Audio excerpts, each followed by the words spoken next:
Welcome to the After Dark podcast with Anthony James and Konrad. Make sure you subscribe so you don't miss an episode. Hello and welcome to the After Dark podcast. I am Anthony James and that's Konrad. Hello. And that's Emmett. Hi, I'm back for the finale. He's back for the finale. So last week, of course, you remember we just did up to episode 7 of season 3 and we made Emmett wait to watch the finale. Okay, so let's just jump into it. Emmett, what did you think?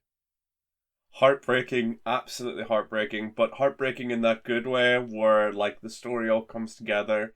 You know, sacrifices had to be made, but at the same time, you know, it's a very satisfying resolution, though my heart is still broken, you know? Yeah. Obviously, very heartbreaking ending. But it fits. This is what I said to you just before we started recording. Yeah. Actually, before Konrad, before you were in the call, I said to Emmett, isn't it mental that they somehow landed this plane? Actually, we were recording Sisyphus at the time when I said that, so it's very analogous to Sisyphus. Actually, isn't it crazy how they somehow landed the plane in this show? I mean, I think even up to like at the end of episode 7, you're still thinking, how are they actually going to end this? Because I love the bait and switch at the beginning of this episode as well, where it starts exactly the same way as the first episode, and it's like, oh shit, are they going to do this? And then it's like, no, we're actually going to do something incredibly complicated, and they absolutely nail it. It's to be honest, I think like narratively, the episode 7 is more complicated because they're jumping around so much in that one that they've kind of like, and they wouldn't be able to do that had they not done all the work to prime the audience for that in the preceding 2 seasons or the 3 seasons. But this one, to wrap this entire thing up in something that feels like narratively satisfying is astounding, I think, and way harder than it might appear at first glance, and they do such a great job of it. Yeah, it would have been easy for them just to have it be like, oh, the cycle cannot be broken, and had like a real tragic ending. But they managed to like somehow like take like the pathos of everything that had come before it, and then also still like give a resolution that felt worthwhile, you know, and still tragic in its own way. Exactly. Like I love the melding of the cycle completing in episode 7. Like they sort of gave us that ending, you know, and then they also showed us that in this episode, although those worlds don't exist anymore, they needed to exist to get to the point we're at. You know, they had meaning, even though they didn't exist, and the people in the origin world might never know that they existed. They needed to exist to get to that point. You know. Yeah. And Emmett, you call this a tragedy, but I mean, we still got it's implied that we still get Bartos by the end of this. So very important. You know, it's implied. It's implied. They've salvaged the most crucial elements out of this. Well, Alexander is definitely not is not disappeared. So therefore, there is a chance. There is a chance for Bartos to be roaming the earth. Bartos is about. Bartos. Yeah. That's the old saying. You know, Bartos finds a way. Yeah. And it's also probably, you know, ultimately kind of better for him. Like it's one of those weird situations of like we lose so many people, but like a lot of other people's lives end up ultimately better for it, and that's a very complicated feeling to have. Yeah, it's like when a wrestling company loses a big star and they have to elevate stars from the roster into the main event spot. So we lose Jonas and Marta, but we end up with Benny and Torben stepping up to the main event scene. Yeah, and we also get one final moment of Torben trying to explain how he nearly lost his eye and just being interrupted. I love that recurring joke too. Well, at least he had his eye in the origin world. I'll ask you a question, right? If somehow Alexander actually does, because my opinion is that Bartos doesn't exist in the origin world, because why would Alexander's still into robbing banks? No, I know. But Ulrich doesn't exist, so therefore Katarina and Ulrich wouldn't have been out in the forest whenever they stopped Regina. That's true, yeah. And then Alexander wouldn't have come out to stop them with a gun. So probably doesn't exist. Maybe he does. My question is, if he does exist, what's his hair looking like? That's the question. That is the question. Yeah, that is the most important question of the show, and you know that's a whole podcast in and of itself. But if I was to give my very controversial answer right now, I think he's dyed it completely blonde, and to be like Jonas. To be like Jonas, and he's wearing a yellow coat, and he's wandering around the caves. No one had. He's, you know how like in some towns you always have that one sort of weird fellow who's, you know, everyone knows but no one quite knows where they're from. Yeah. You know, he's that wandering around the town looking for love. Oh, he yeah, just hasn't found it yet. You know? The town that Emmett and I are from, it definitely has that man. Yes. Yeah. I think every town has that man. True, you know, yeah. there's a that. Maybe it's all the same man. To be fair, we can't confirm or deny. Yeah. You know. Yeah, exactly. All right, so let's go through then the sort of parts of the episode. So overall, you think it was a good enough ending? Good enough is obviously downplaying it, but you know what I mean. It's sort of all tied together. It was all right. You know, it was good enough. It was good enough. Yeah, I might watch it again. Basically, starts off as well. Konrad says it starts off as sort of the Michael scene again, but then it goes into Claudia and Adam. Claudia and Adam having sort of like Konrad and I have talked about it before. It's sort of like the ending of like a Cluedo game, or the ending of like ending of Knives Out when Benoit Blanc lays out the whole thing, like a whodunit. Yeah. So did you take it like that, or what did you think about this scene?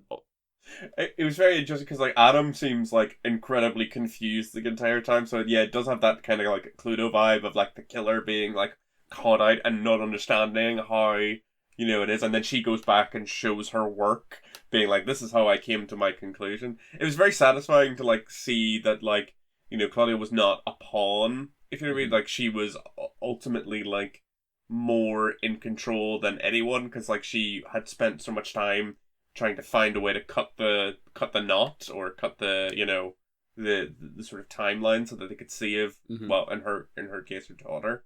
But yeah, no, it was definitely like I feel like she had spent her whole life leading up to that moment of getting to call Adam out, and she was enjoying it, even if she wasn't like actively showing it. Like, she was like, yeah, I've got you this time. Yeah, like, all these shadow games that we've all been playing with each other, this time I've got you dead to rights. I know stuff that you do not know, you know? Yeah, it's awesome. And it also puts into, or to use Konrad's term, recontextualizes the past episodes, like the episode where she gets killed by Noah in season 2.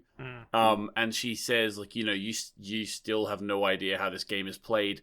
It puts that in so much more context now, because this is after she's already had the chat with Adam. Yeah. And she knows that she's already solved the whole thing. And therefore, she's going and she gets shot. Yeah, she's just like moonwalking through time. Yeah. Just like, don't worry about it, guy. You can shoot me all you want. I'll fix this shit. Although I find it interesting that you think that Claudia takes joy from anything, Emmett. To be honest, because she seems like a thoroughly, and understandably so, because she's got a lot on her plate. But like, but she seems like a thoroughly joyless character to me. Like, I feel like even with this, like when she's explaining to Adam why he's an idiot who's got everything wrong, there's still like, it's still tinged with an element of sadness of like, you're gonna have to just not exist. Sorry. And I think that's one of the things that I love so much about Claudia, is that she's like the only character who gets really like into the weeds of the time travel and time control stuff, who never loses her sense of empathy. Whereas like Adam and Eva categorically do, I think. Yeah, they get too lost in like trying to like to make their agenda work, whereas like Claudia, like her journey, like it's interesting because everyone's journey starts with the idea of not being able to let go of like someone, and like that causing a lot of tragedy. Yeah. But like ultimately Claudia wanting to save her daughter is the thing that still saves the day, which adds an interesting element to it. That might have been me projecting onto Claudia, where I was saying that she was enjoying it. That might have been just me projecting, being like, because I was enjoying watching Adam get called out properly, you know? Like, watching him crying. Yeah. Well, yes. Oh, look at all the pain you've caused, and you've realised that it was all for naught, you know? I'm impressed his tear ducts still work, to be honest. Honestly, you know. Well, Adam? Yeah, Adam. Yeah. Well, he does have like very sort of weepy eyes. Yeah, he does have quite watery eyes. That's true. I think that's a symptom of being having that much burns around the eyes. But actually, I would say, like, you talk about Claudia fixing everything to save her daughter and stuff. It's interesting because it's really in line with I was to say Marta, but Eva's her sort of drive as well is to save her son. I don't know why you'd want to save him, but that's she wants to save Gary. Well, you could say that's a big theme of the show, where it's like a lot of the tragedy comes from people not being able to let go and like accept that someone is lost to a certain extent. Like, everyone's motivating factor to varying degrees, except one or two characters, is saving or rescuing someone that they care about. Yeah. And because they're not able to like let go and accept that that person is lost, it always causes the domino chain that causes like all the suffering and hardship that everyone experiences. Like Jonas on his like journey to becoming Adam, it like begins with trying to like save his father, trying to save Marta. Neither of those work. Marta wants to save her family, wants to save the unknown, and like because they're playing against each other, trying to save one over the other, like they're constantly causing all this pain, to each other. But even like Ulrich ends up always nearly killing like trying to save his son and his brother. It's like all these people not being able to like, let go causes all this pain and suffering, and it's like if one person had just been like, had stopped at some stage and been like, okay, I have to accept that they're gone and I can't do anything about it, I have to just accept and let go, maybe things would have gone different. It's a very interesting sort of like discussion that you can have about like the nature of loss. Well, I mean, and Claudia kind of in some ways it almost doubles down on it, because like she doesn't come at it from the kind of micro, I guess you call it a micro perspective of being like, how do I fix Regina's death in this continuity of time. It's how do I fix the entire continuity, this entire split in the continuity of time, so that I can sort out Regina's life. Like, it's still her goal. She just has a more holistic view of it, I guess. But it is still the motivation for. You're absolutely right. It's the motivation for pretty much every character, with the exception of like, I guess, Gary. I think he's the only one who seems to just enjoy hurting people. Yeah, well, that's true. But Gary is also a father. Yeah, I mean, he is perpetuating. Like he's operating on instructions that will allow him to perpetuate the loop. But I think he enjoys it a little bit as well. Yeah. You don't get a theme song like that unless you're a bad guy. And he does it all 3 times without complaint, which is very interesting. And like, it's just Gary's such a creepy guy at times. It's mental. Yeah, well, I don't want to jump ahead, so stop me if you wanna come to this later, Anthony. But the Gary hug moment in this episode, that's some good clean family fun, right? Right? I don't think there's any good, clean family fun in this family. Yeah. Everyone's either like banging their aunt or like married to their third cousin, or like there's a lot of incest in this family. Isn't it technically abuse? Like it's like coercion or manipulation. Isn't like Emmett? I think you've told me the term before, but isn't like having what just happened to that old martyr, like having to go and kill Jonas, and then talking to Eva, and then having her children come in and giving her a hug. Isn't that technically like joy bombing? Is that what you called it? Love bombing. Love bombing, yeah. Yeah, it's a thing that they do in like cults, where it's like they break you down and then they build you back up, but only in the context of the cult. Yeah, where it's like, they like wreck your self-esteem and then build you back up with love. But like love within the context of the cult, so you feel dependent upon them. So the context of this cult is the 3 of her own son in the room. Yeah, exactly. So like they force her into the situation of like, and it's also like adding in like the sunk cost fallacy, which I think is a big thing with both Adam and Eve. In for a penny, in for a pound. They've like, I feel like we see it a lot in their final moments together. Yeah, where like they both realize that everything that they have done, all the suffering that they have caused, it's like they were on the wrong path. But because they had already invested so much time and thought that they were correct and were like unshaking in their belief, like they all thought it was like, all the suffering that they caused, they thought was like justified, but it's like that sort of gets torn away from them. Yeah. Where it's like, I was not as smart as I thought I was not as in control as I thought I was, and Claudia, who seemingly didn't cause as much suffering as either of us or any of us, was able to solve it while I was looking in the wrong direction. You know. Yeah, and I think that's brilliant. Like the idea of the sunk cost fallacy. Yeah, yeah. And I think it's very interesting that, like, in this episode in particular, you see the kind of defining to like kind of trusting to a fault nature of both Jonas and Marta, when like Adam is, even after all that Adam has been through, he is still prepared to trust Claudia at face value when she turns up and is like, this is, you've been completely wrong, this is how to fix this. And it's like a little kind of like glimmer of Jonas in there, where it's like, oh yeah, you know, the Jonas who has literally just been led by the nose, often misled by characters throughout this entire series, is still in there. And the same goes for Eva as well, you know, like when Adam turns up and doesn't shoot her, it's like, oh yeah, and it's such an important moment for those characters to really ground the sadness of their like kind of disappearance towards the end of the episode, for them to show that despite everything they've been through and the scars they bear, like Jonas and Marta are still in there.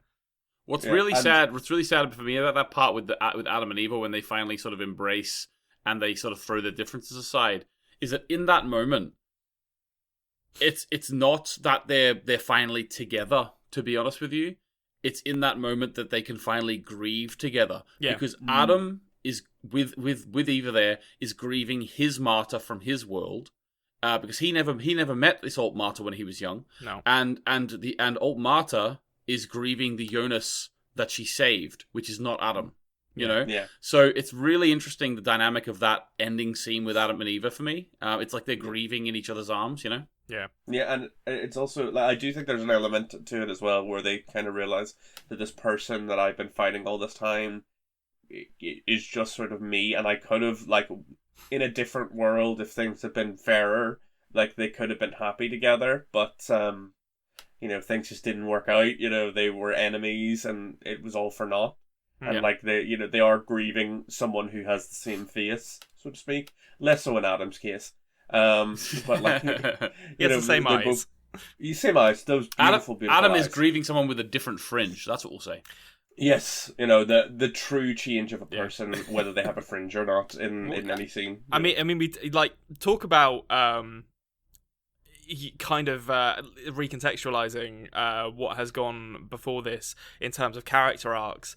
Like Marta's, like this episode does so much for the various different Marta's lives. So I mean, like the Marta who goes with Jonas to the third world, not to get ahead of ourselves again, but she must be like so confused in this episode, because it's like, she's saved by Bartos, then confronted by Magnus and Francisca, then tackled by a boy who she loves but thought was dead but has never actually met her, and then told she needs to die to save the world. It's just, and Jonas as well. It's like, and it's just really the way, we'll probably get to it a bit later, I think, because there's stuff to say about it, but I think the way that this episode goes, and it reveals so much about Prime Marta and the tragedy of her existence, in that she wasn't even the Marta that that Jonas actually loved. Like in the light tunnel, Emmett. Yeah, well, it reveals that actually these two, Alt Marta and Jonas, were inextricably linked from the beginning. Yeah. So therefore, original Marta, like Prime Marta, which we were with in season 1 and 2,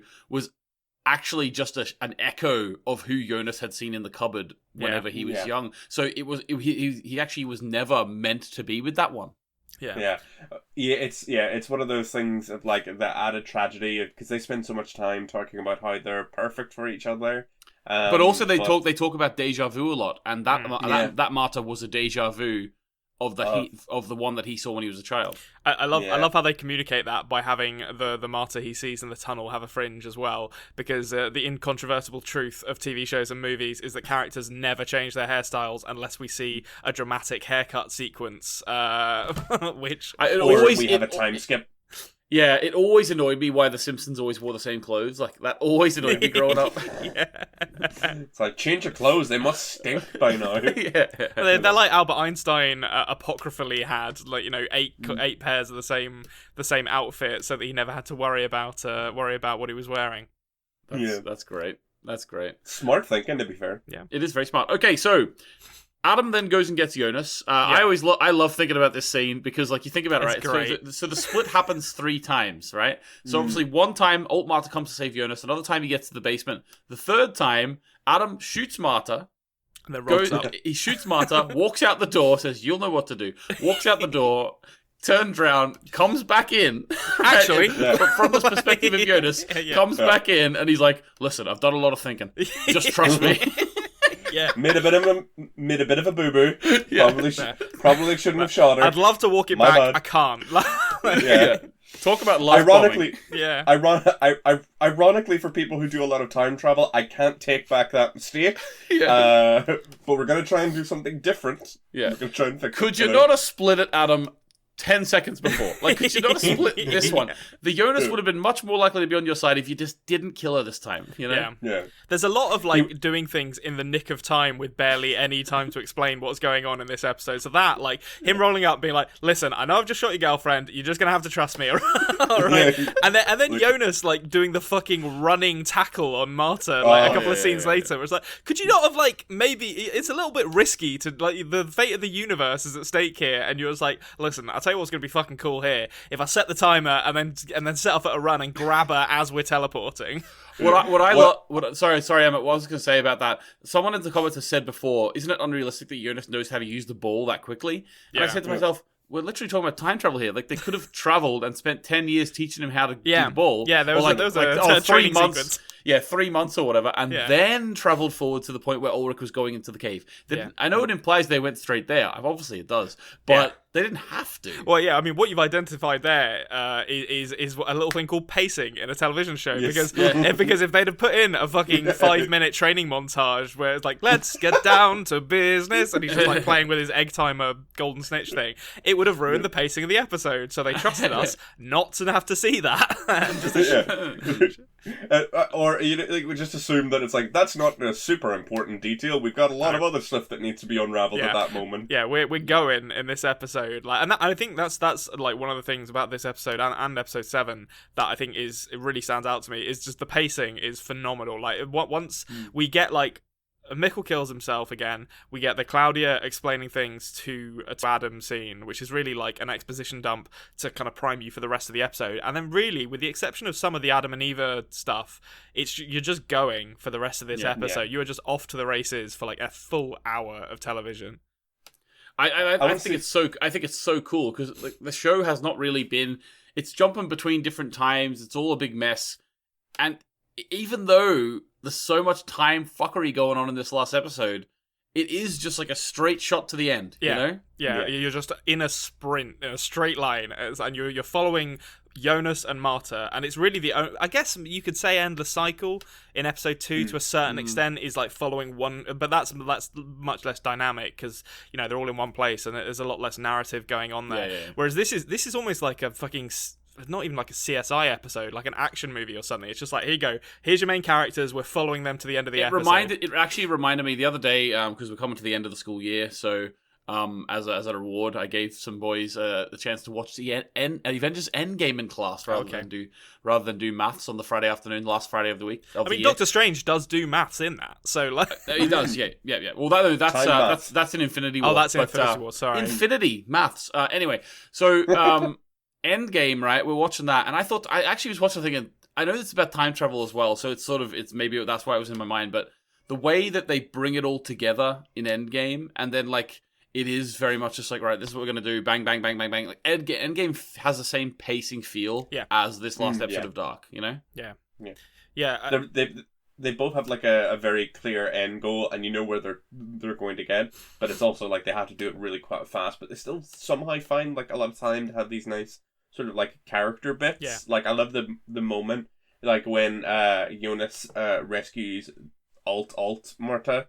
And like she realizes that he doesn't know who she is, and that's not the same person, and like the him cry, the both having like, you know, breaking down to a certain extent. You know, that's such a lovely like moment between the two of them, and it's again another element of the tragicness where it's like, you know, they're just not quite the right people to be meeting. You know, not a perfect match. You might not have realized this, Emmett, But when they were in that origin world, did you notice that there was no nuclear power plant? Oh, I didn't notice that. I was too focused on all the emotional shit that was going on. So it wasn't that they needed to stop the power plant being built to fix everything, but in the world where everything's fixed, there is no power plant because it was never Gary never put the gun to the Gary can't coerce the politician into letting it be built. Yeah. I wonder what old Burnt did. Whether he just like kind of went off. Burnt, actually, that's a good point. So Burnt's because what was he in before? Was he in the coal industry? Yeah, I know. Yeah, he was actually a turncoat. Emmett, question: did you pick up on like the subtle? I wouldn't say it was quite subtle, but based on audience reaction, I think it was quite subtle. I didn't get it. Yeah, like the reason why like no one picked up on anything except for Claudia was because everyone assumed that Tronta was Regina's father. Ulrich's dad, Tronta. Everyone assumed he was Regina's father, but actually it turns out that it was old Burnt the whole time. The leader of the power plant was actually Regina's father. And at the end, hence the photo of them. In the end scene, the photo with Burnt and Claudia and Regina. So the reason why Claudia was able to realize that something was going on was because Regina wasn't involved in this big fucking incestuous time loop. But the thing was, none of us could have ever thought that because we thought it was kind of a bait and switch, but it was a big bait and switch. Having said that, there are some elements in the past we could look back and say, "Oh, that was built a little bit," but it was still a huge bait and switch. It's not like the Peter Doppler stuff where it's just like, fuck you, like where they definitely like. The Peter Doppler stuff. I'm watching this back for a second time, or I guess a third time, including the fact that I was watching each episode twice when I watched it. Is very much like they left. I feel like they left that in there with like the picture of Peter Doppler just to give themselves an out if they wanted to do something with his character. Oh yeah. Emmett, on Adam's board, on his big fat pictures board in his little lair, Peter Doppler is on the board as like a young man, but it's a black and white photo. Yeah, it's from like it's from like maybe the turn of the 20th century, if not before. It's like a really old photograph, and it was one of those things where like when I found out about that, I was like, and also like Peter Doppler has been talking about how he came to Wyndon in like 1986 or whatever, which is code in dark for like I time traveled, and then he just rocks up with a fucking backpack on a bus. It's like, you son of a bitch, Peter. We thought you were from the past. Yeah. I know that's great though. I love that. Oh yeah, no, they had to have a couple of them in, to be honest with you. Yeah. Because the thing is, the way I view it is, right, it's such a puzzle. You don't know what's going on, right? There has to be so much shit thrown at the wall for us to feel that. We have to feel for us to have the feeling that the show is confusing and to have the feeling that there's a lot going on. There has to be stuff hinted at that isn't going to come true for us to get that feeling. If the stuff that was going to come true was hinted at and like planned for, then it would feel a little bit more empty. It's almost like world building, which then becomes even more so world building when you look back at it retrospectively. You know. Yeah, maybe it's also because we don't spend a whole lot of time with Alt Peter. But maybe the boy that we see in the photo is actually like Alt Peter. Maybe Alt Peter was like in the past briefly. You know, again, there is some like possibility of like. You can explain it away. Maybe Peter went to like one of those old folk parks where like you get a photo. Like I've got a photo. Ema and I got a photo. It looks like we're in the Wild West. We never lived in the Wild West, but we do have it. Maybe that's the only one. Yeah, no, we didn't. No. That's the only one that Adam could find. It was like this. Like he went to like a theme park when he was like 19. You know. I like that idea because it implies that like Adam at some point was in a situation where he had two photos of Peter, one from like this old timey like theme park thing, and then like one on like Splash Mountain where like Peter's like, he's like, which of these photos am I gonna? Yeah. Neither of these are good. The Brer Rabbit ride, Yep, exactly right. Emmett, tell us about the light tunnel then. What did you think of it? Oh, it was very very trippy to begin with, and like I liked the fact that like we seen this little like because it connects in the same way that we see the Kiev connect. Yeah. When like Jonas and Marta like bump into each other and they see a new path that they can go down. Yeah.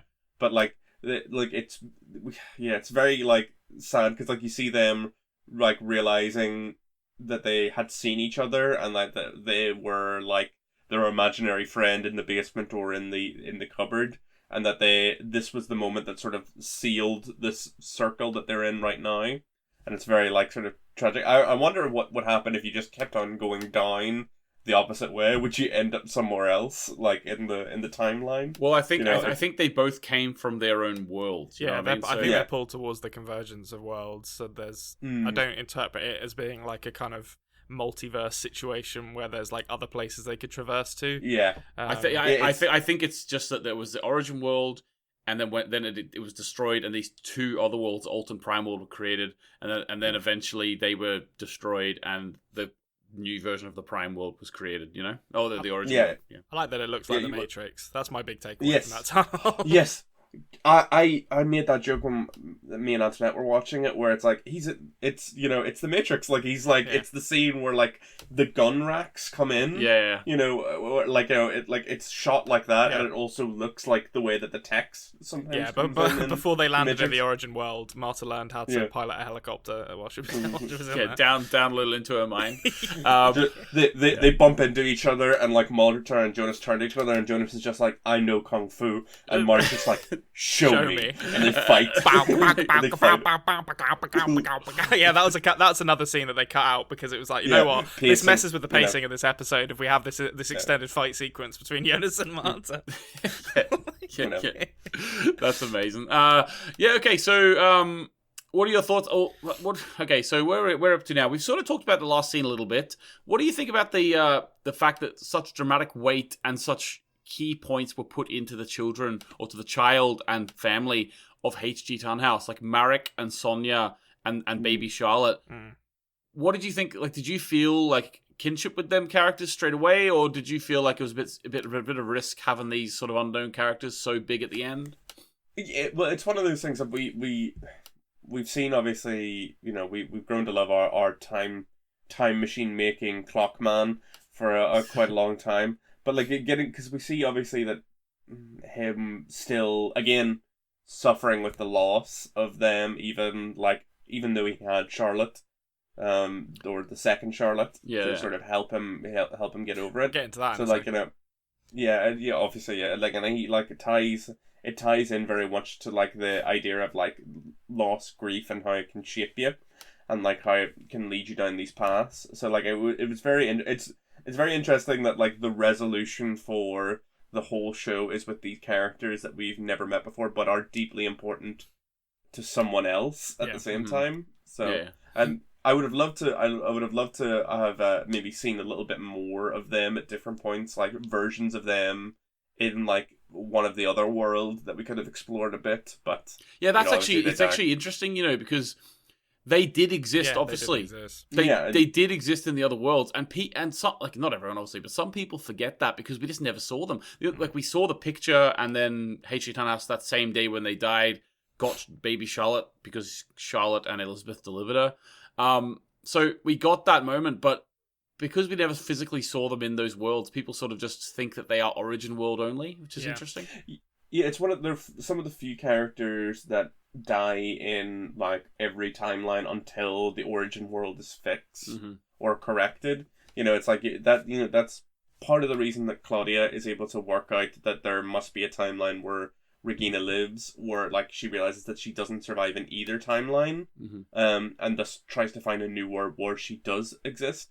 And then I assume that she must have like traced it back as well, trying to find like who is like, because there's people alive in one timeline that are dead in other timelines and who have survived and such. So like she traces it back and finds people who are dead in all of the timelines and like works out works her way back and realizes, this is how the timelines got split. This was the original time travel incident because he tried to go back and save them and caused all this. Yeah. It's a shame as well. Like Marek has some of the best hair in the business, as far as I'm concerned. And to only get that in the final episode is a real shame. Well, again, they were saving it for us. They wanted to make sure they didn't want to hit us with the best hair from the start, because otherwise everyone else that came in, Well, Bartos runs him close. Alt Bartos with his Patrick Bateman look. That's a close run thing as far as I'm concerned. But I wrote down on the rewatch of this episode that the alternative title should be 2 Tickets to Paradise, and it's starring Marek's Eddie Money tribute band that he's clearly in the Origin world, which is a joke that maybe 2 people will get in the audience. I to be honest with you, we're going for best hair. Obviously, we're all fellas here, so we're sort of thinking about which fella. Yeah, I don't feel equipped to judge women's hair. Well, my best hair, and it's probably obvious why I'm saying this, maybe, but my best hair in the show is middle Claudia's hair, 100%. Middle prime Claudia. Oh yeah, middle prime Claudia. You mean? Yeah. Well, just like yeah. It's always fun when you're in these shows where you have to be like, oh, now which version of the character are we talking about here? Yeah. Well, because middle Claudia is either like the down grey hair or the big kind of bouffant, like dyed red hair, or I like the red hair from the second season where she's like she's traveling through time with the trench coat on and all. Yeah, I think Claudia's got she's got that kind of like 80s powerful businesswoman thing going on, which I can very much respect. And they prep you for that as well. Like they in many ways, her rappelling into that cave in the first season in high heels is them saying, "This is the character that's going to fix everything because look at what she can do." She's a literal superhero. Yeah, and exactly. Like the other main characters, like Jonas and Bartos, like just can't even fight. Yeah, they just roll around on the ground for a little bit in the rain. I love because a lot of the fights in Dark are very realistic fights, because not in the sense that there's like a lot of blood and a lot of like injury and stuff like that. More just in the sense of like if you're ever in a real fight, it's not very clean. It's not like very cool looking. You end up just like wrestling each other to like the ground, and you're like, both just embarrass yourselves. When you're in a real fight, people don't wait for you to throw a punch to try and block it. It's literally just it's just carnage. It is absolutely, and it doesn't look. It looks like when you watch one, it looks slow. It looks like you're just literally like lying on each other. It just doesn't like. It's not cool. Like fighting isn't cool.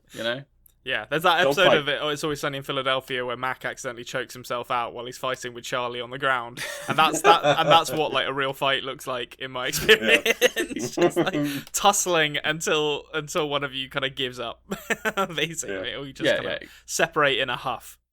Exactly. Yeah. It was one of my favorite moments in like the first season, just watching those 2 idiots try and fight each other. Oh my god! They're not even fighting over the right version of Marta either. That's the real challenge. That's the. I guess it's the right version for Bartos. That's what I'm saying. Like Bartos, like Jonas's deja vu of that prime Marta based on his childhood vision is literally just cucked. What do you call it, Bartos?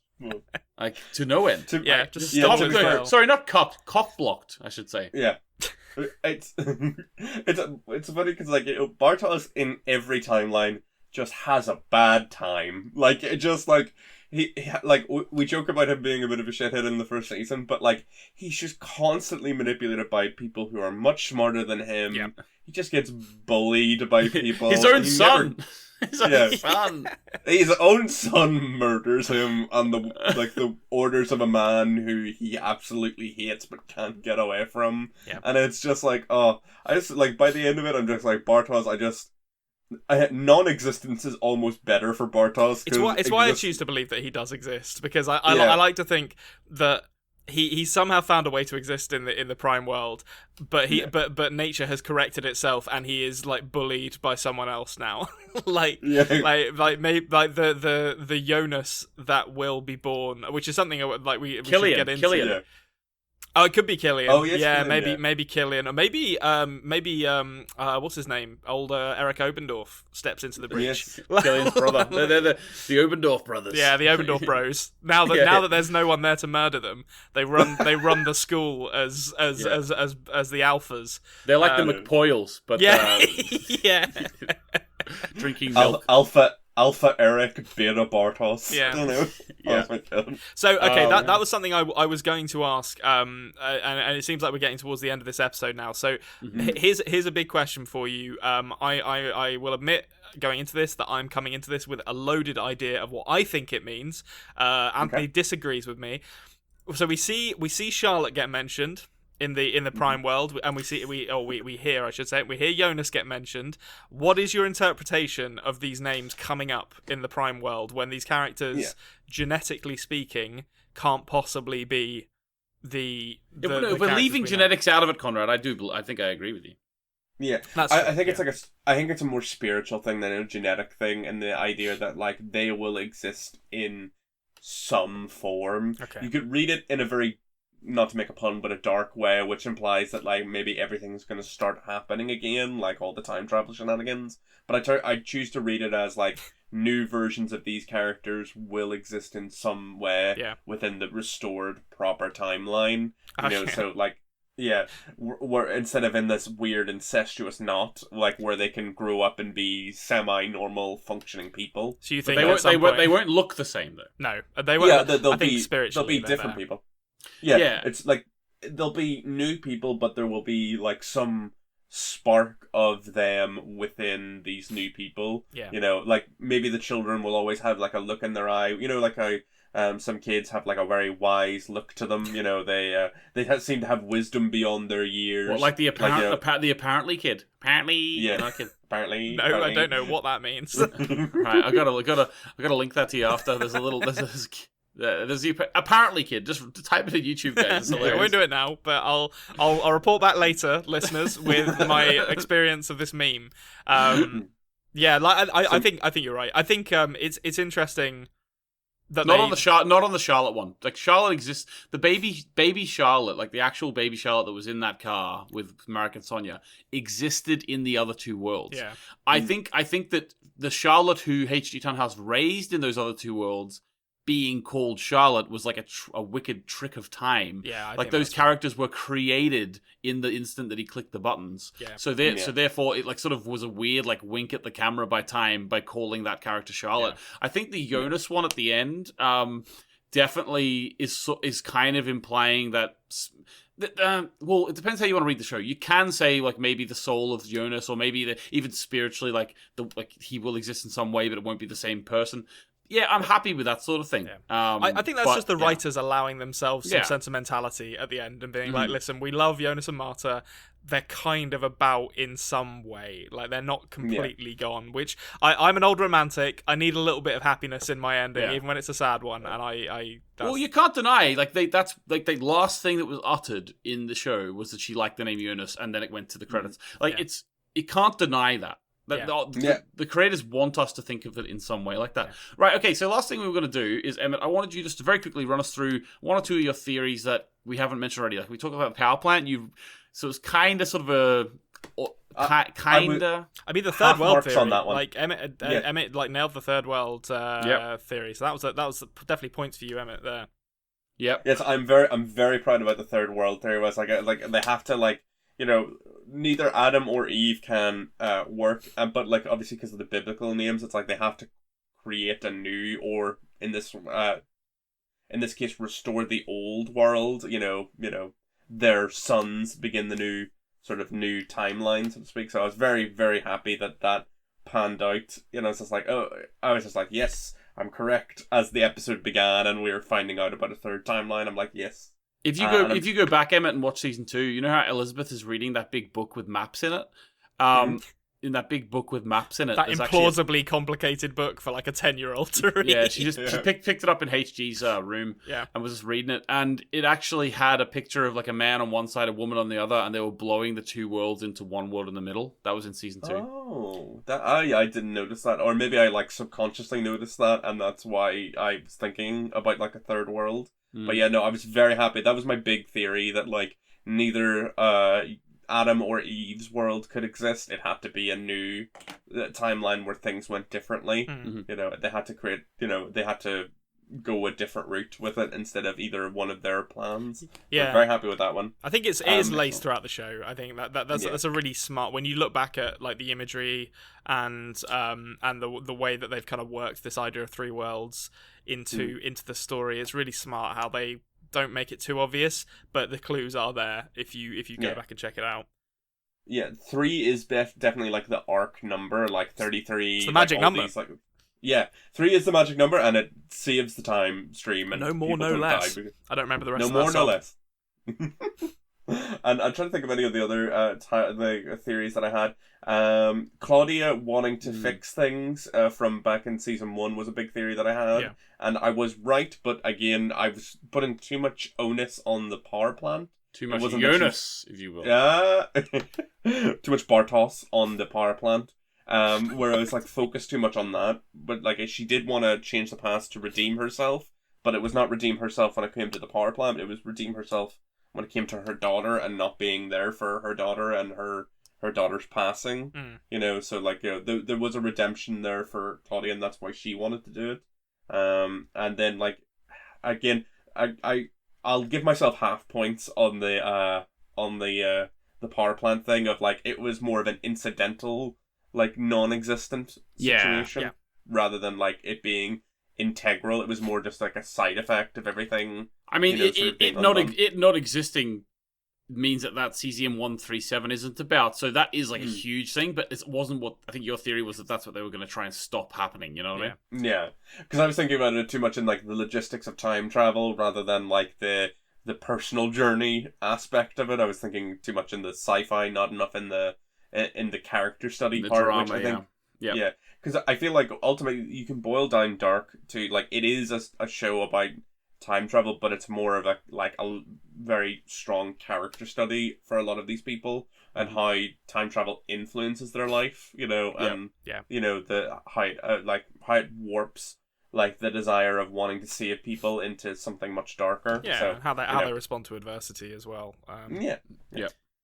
So I think those were my main theories. I think the rest of my theories were all just weird scattershot things. Comment if I forgot one of my theories that was completely wrong or completely right. We don't admit to the wrong ones. But okay. All right, okay. We thought we'll end now then with our quiz, Dark quiz. I promised it, guys. I promised we were going to have it. So it's going to be Emmett versus Konrad. Jesus. So I'm nervous. I'm nervous. Yeah, I'm nervous too. I don't want to get like trounced, you know. We've only ever had one Dark quiz on the channel before, and that was in a Dark Discussions episode with my mother. I believe it might have been episode 9. I'm not sure exactly. And she did much, much better than I thought she would. I know there was questions of cheating involved. Yeah. Hopefully there'll be none of that today. So you've got to all my tabs very quickly. The independent adjudicators have arrived. They are just off screen, and they will ensure no tomfoolery with IMDb. And I have to actually send this tape away before I can publish it. We're going to the world records for Dark of most questions answered correctly. You know. Yeah. Well, 3 would be the record. Okay. First question. So what I'm going to do is it's going to be like sort of like a penalty shootout in football. So there's going to be like 5 questions each, one at a time, and then if there's a draw at the end, then what we'll do is we'll have a sudden death shootout where 1 question each. If you get it right and the other person gets it wrong, you win. Okay. Can I? I don't want to mess up the format, but if one person gets it wrong, it might be fun to see if the other not for points, but just to see if the other person knows the answer. Okay. Okay. So. That's a good idea. I like the idea of there being no points. Just as a chance, like an opportunity for like a little flourish, a little flourish just to see. Okay, all right, guys. Also, play at home, play along at home. Let us know how many points at home you can do it out of 10. So tell us how much you got out of 10. See if you are more smarter than Emmett and I combined, which, speaking for myself, is very possible. It's not. I'm going to lean on the yes. Guys, it's not an intelligence test. It's a dark knowledge test. Difference between knowledge and intelligence. Let's just say that. Yeah. Okay, so first question. I will give it to Emmett. Yes. First question. In the show. Mm-hmm. Okay. Who took, or who lived in the Tiedemann household? Which family lived in the Tiedemann household after the Tiedemans left? The Tiedemann household. I'm trying to remember which one is the Tiedemann household. This is the level of questions here, guys. They're gonna be difficult. Oh, so that's the big sort of. So I'll help you out. It's the red brick building. Oh, the one that we see quite regularly. Yep. I'm getting mixed up, I think. Is it the small one or the big one? Can't tell you. Oh, damn. So, I think it is, I'm probably gonna get this wrong, Nurse Agnes, the tiny house, or am I getting mixed up? Getting mixed up. Incorrect. Konrad? The one that Regina turns into a hotel. Is that what we're talking about? Konrad gets it wrong as well. Which The Tiedemann household, which Egon lives in the 50s, was taken over by the Nielsen family. Oh, that house. Oh, sorry. I was thinking of the burnt Doppler's house for some reason. Okay, yeah. No, There's so many houses. Tiedemann's never lived in that house. Although, Konrad, that was my next question for you, so I'll change it now. Sorry. You just explained there. Okay. All right. Here we go. Okay. All right. Okay. What year? Oh, this could be quite easy. Okay, if I give an easy one to Konrad, I will give you an easy one later on as well. Okay. Okay. What year did Hannah get pregnant by Egon in? Oh, that's okay. So she goes back to 53. But there's going to be at least 9 months. No, not between the pregnancy. For some reason, I think it's 55. But I might have just made that up. Fuck. Do you know what I meant? Is it 53, 54? Is it in that sort of area? Gonna have to ask you for a single come on. year there. Come on. I'll go with 53. It's actually 54. Because so I should have priced this right. You, Konrad, when you're on the year 53 and you add 9 months on, shouldn't have got you to 55. Well, no, but I was thinking of like when the conception took place, rather than like. So I thought she was there for a while before she actually even conceived. Well, that's what I know. I did mean the conception because she didn't actually give birth to the baby in the 50s. Yeah, that's true. She moved to China. Yeah. So maybe I worded that incorrectly, but yeah, but you're right. You thought of it, the question, in the same way I meant it. Like, when did she get pregnant by Egon? Yeah. But okay, so the correct answer was 54. Is that actually? Did they actually like say that date at some point? I'm trying to remember now. Like, yeah. So basically, in first season, when they go back to the 50s, it's 53. Yeah. And that's November. Oh, and then there's like another year on. The second season happens in June 1954. Yeah. And then the third season, where it's revealed she's pregnant, happens in September 54. Yeah, that's right. Well, it's a bad start. It's a bad start. There's no way around it. I am making these quite difficult, let's be honest. I will try and make them a little easier now, but I'll still keep them. No, that's a good level. I think that's a good level. Okay, I think that this one is gonna. I think, Konrad, you would get this one, but I'm not sure if Emmett will get it because he's only watched the show once and he binged it. So This is hard for Emmett, possibly not for Konrad. So I'm gonna give you a hard one, Emmett.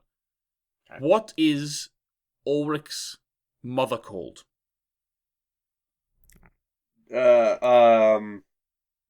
Jara, something like that. Emmett, I have to give you an apology. I have to come clean. I just put an X on the page. You got it right. I have to change it. It's a tick. Your head in your hands made me think you were wrong before you were. Yana is correct. Well done. Yeah, that's good. You pulled that one out.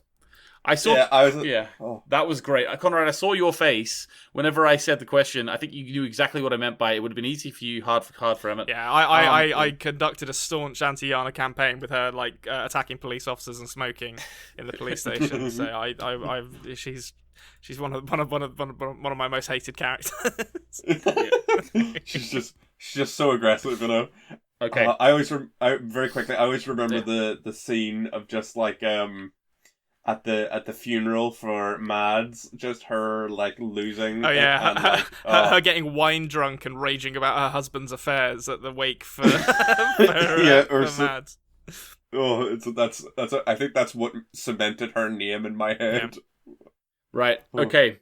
That was quite a hard one for Emmett because he's only watched it once and binged it. Yeah. This is going to be I think this is an equally hard one for Konrad. Fuck.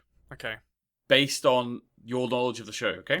Okay. Bit of a strange way to approach a quiz, but still. The question is, what is Katarina's father's name? Oh, you bastard. What is it? I'll give you a clue. Something I'll give you a clue. Albers. Yeah. Yeah. Same first letter as her mother's name. In fact, same first two letters as her mother's name. Yeah, H-E.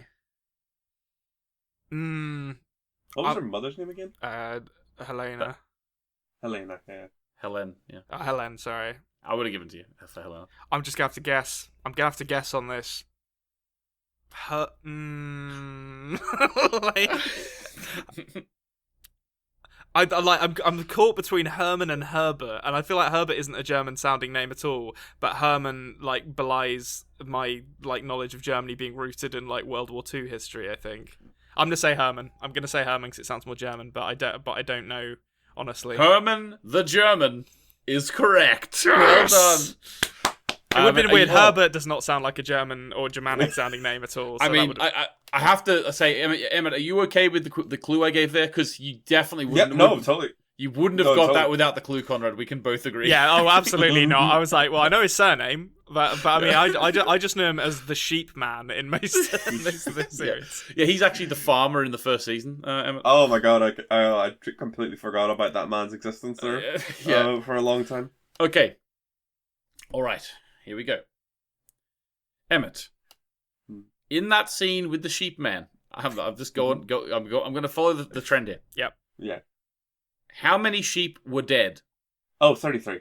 Oh, that was a gimme. That was an absolute gimme. That one. Okay, I'm gonna give. Okay. I'll go. Like that. Outrageous. That's Get VAR on that one. That was adjudicators. Yeah. Right. Okay. I'm gonna give you a gimme now, Konrad, as well. And the funny thing is, this isn't a gimme at all for most people, but it is a gimme for you. I'm pretty sure. Well, you set me up to fail here, but let's see.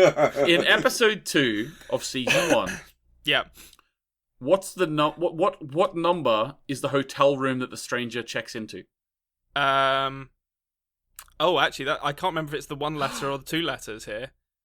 I'd say 8, but it might be 88. I can't remember. Is it 88? It's 8. It's 8. You've got it. You've got it. Okay.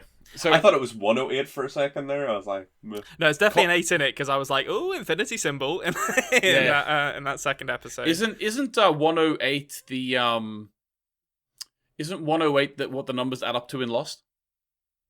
Possibly. Yeah, it is. You have to ask someone who's seen Lost. 108 minutes every 108. Have to click the button. Konrad, you haven't seen that. Konrad's only seen season 1 of Lost, guys. I've been trying to convince him to do that on After Dark podcast, but it would take about 4 years. So yeah, yes. and I would hate most of it as well. So. Yeah, it would have to be like a 5 episode a week sort of thing, which is a lot to ask. All right, okay. Next question for Emmett. All right. So what's that? 2-2.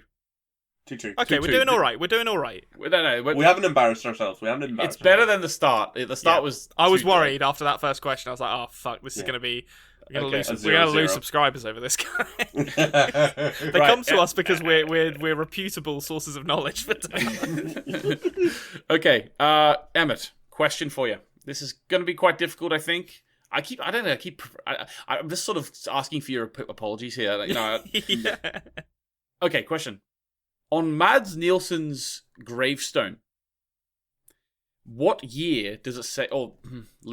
What year does it say he died in? Or what? Yeah. Okay. So that is tough.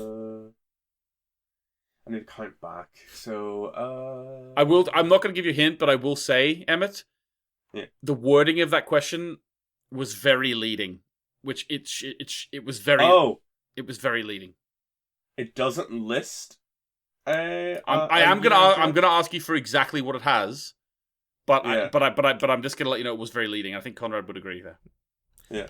I'll say it. This is a joke answer. Don't actually take it. I like the idea of it just being question marks. Or instead of anything. Where it's like I think he's the Riddler. Yeah. Unknown. Does it say unknown? Incorrect. No. Konrad, what does it say? It's an infinity symbol. Yeah. Which is a very kind of. I don't know how I'd describe that. Like when you're commissioning your son's headstone, to be like, we'll put an infinity there. Like it seems like an odd choice from a personal standpoint to be like. I think I would just leave it blank. You know, you can like figure it out at a later stage.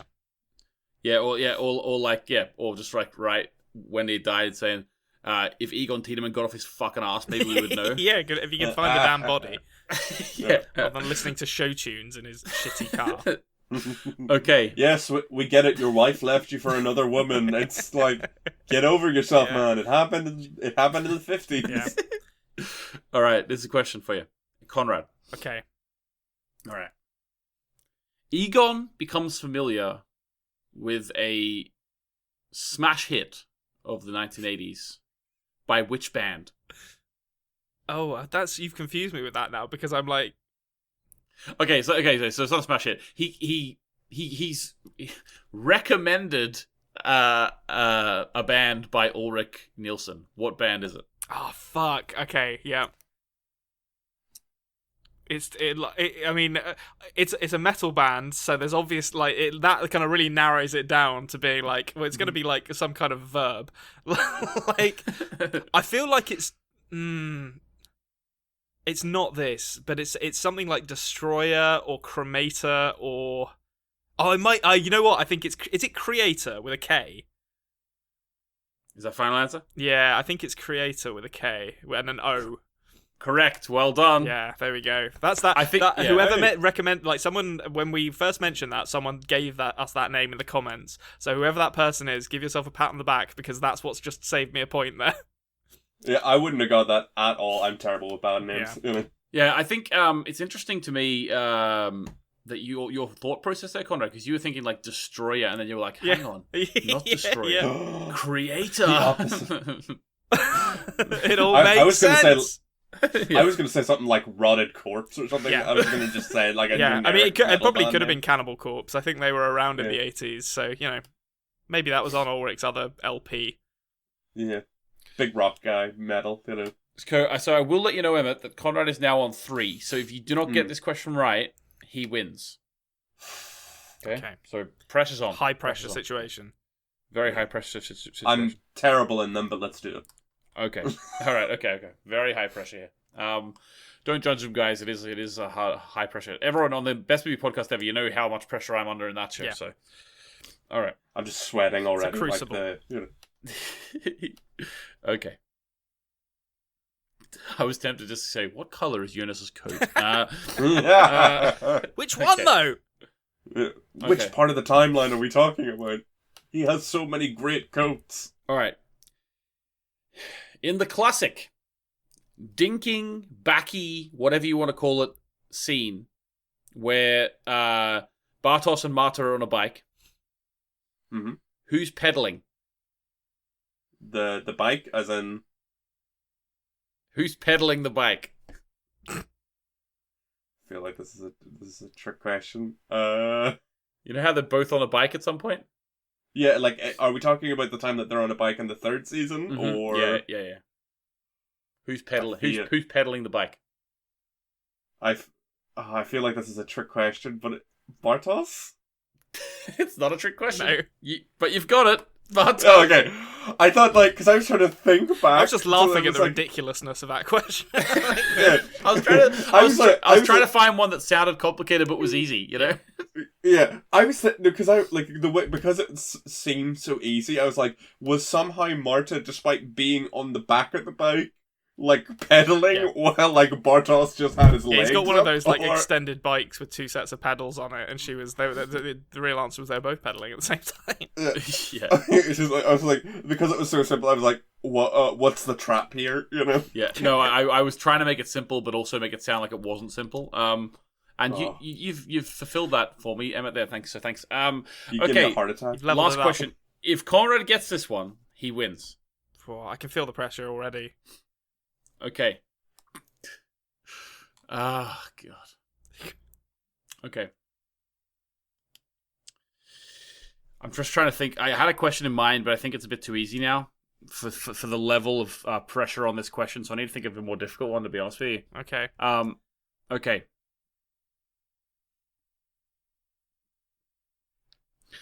Jonas's father's sister's alt version son is called what? Well, I mean, they don't have a name. Gary or the Unknown. He's done it. He's won. I had to close my eyes when you were saying that because I was like, "Hold on, let me follow the family tree with my eyes." I was hoping to lose you. I was gonna go further with it, but yeah. One more, and I would have lost that. I was like, "Hold on, where are we going here?" Okay, we're at Malta. Then a little leap across the timelines into the old world. It's like so Jonas's dad's sister's alt son's version. Son. Alt version, son's son. That would have. Yeah. Oh well, yeah. Son's supposed daughter. To get to Regina, I would have been like, "Fuck, I'm lost." I would have loved to go. Actually, what I should have done is when Jonas's dad's you could have gone all the way, alt version, all the way back to Jonas. Yeah, gone all the way back to it. That would have been genius. If you could have pulled that one out on the fly, we would have awarded you the prize for best dark YouTuber here and now. Yeah. All right, let's do it again, and we'll just edit it. So Well, there we go, Emmett. Thank you very much. A good competition, a spirited defense, Emmett. You've done yourself proud there, I think. Oh yeah, thank you very much. 4-3, 4-3 is good. 4-3 is good. Congratulations, you are the Dark Master. Hello. Yes, he's the master. Right, Emmett, I just want to say a big thank you for joining us for this last 4 weeks on the After Dark podcast. It's been absolutely fantastic. I'm sure, guys, you'll obviously see Emmett popping up on the channel all over the place. We're currently finishing off Sisyphus. After that, I'm sure we'll get back to sort of some of our what's news and all that sort of stuff. And I'm sure he'll pop up on the Best Movie Podcast ever again at some point. So plenty more to come from Emmett. Emmett, have you enjoyed your little visit here? Yes, I've enjoyed being not just a part of watching Dark, but just being a part of this After Dark podcast. And thanks for having me. Yeah. Thanks very much, Emmett. Definitely not the last time you'll see all three of us chatting away. That's for sure. All right, guys. Next week, Konrad and I are starting our journey through Westworld. Now, I have no idea when season 4 of Westworld's coming out, but are we timing it well? I don't know, but it doesn't matter. We want to talk about some robot cowboys, and gosh darn, we're going to do it. Yeah. So we're starting that next week, and we're really looking forward to it. So join us for that. Thanks very much for everyone who's listening and liked the video if you did like it. If you didn't like it, give it a dislike. Engagement, guys. Doesn't matter if you like it or dislike it. And subscribe to the channel on audio apps as well. You can find us. We're called the After Dark Podcast there. But apart from that, we're going to see you later, I think. Goodbye. Goodbye. Goodbye. Thank you for listening to the After Dark podcast. Make sure you subscribe so you don't miss an episode.